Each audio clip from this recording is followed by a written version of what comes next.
ওয়াজ মাহফিলে যেটা হয়, এমন একজন এসেছে যিনি আলেম, আবার এমন একজন এসেছেন যিনি আলিফ বা তাসাও পড়তে পারে না। একজন এসেছে নামাজও পড়ে না কখনো, আর একজন এসেছে মাশাআল্লাহ তাহাজ্জুদ গোজার।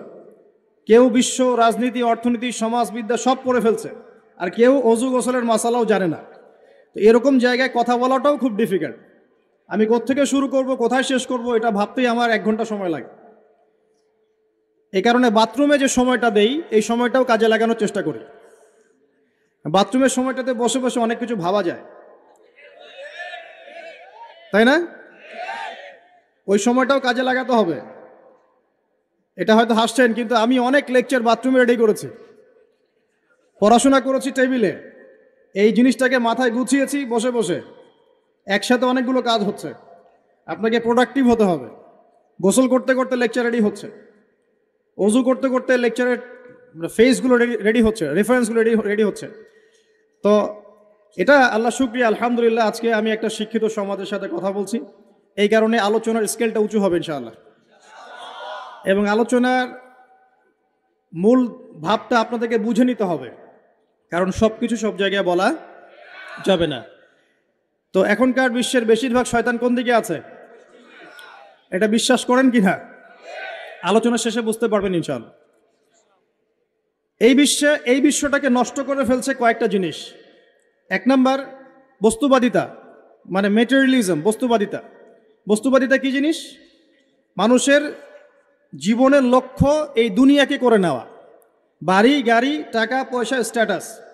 একটা ফ্ল্যাট কিনেছি, আমার লাইফ সাকসেস। ফ্ল্যাট কিনেছি, একটা আরেকটা লাগবে।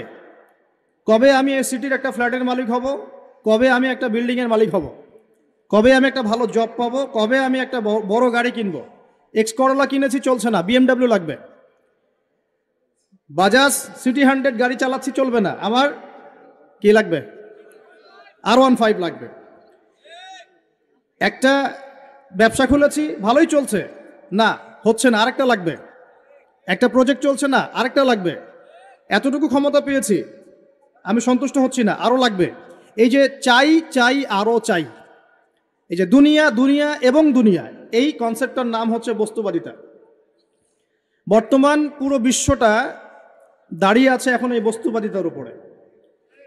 এই ছোঁয়াটা আগে পশ্চিমা সভ্যতায় ছিল, আস্তে আস্তে এই ছোঁয়াটা পুরো বিশ্বে লেগে গেছে। এখানে কিন্তু কনস্ট্রাকশন করা বা দুনিয়াবী ক্ষেত্রে উন্নতি করাটা দোষের কিছু নয়, বরং মুসলিমদের হাতেই সমস্ত সভ্যতা গড়ে উঠেছে, এটাই সত্য। কিন্তু যখন এই বস্তুবাদিতা আমাদেরকে পরকাল ভুলিয়ে দিবে, সমস্যা তখনই। আমার কথা কি বুঝতে পারছেন কিনা?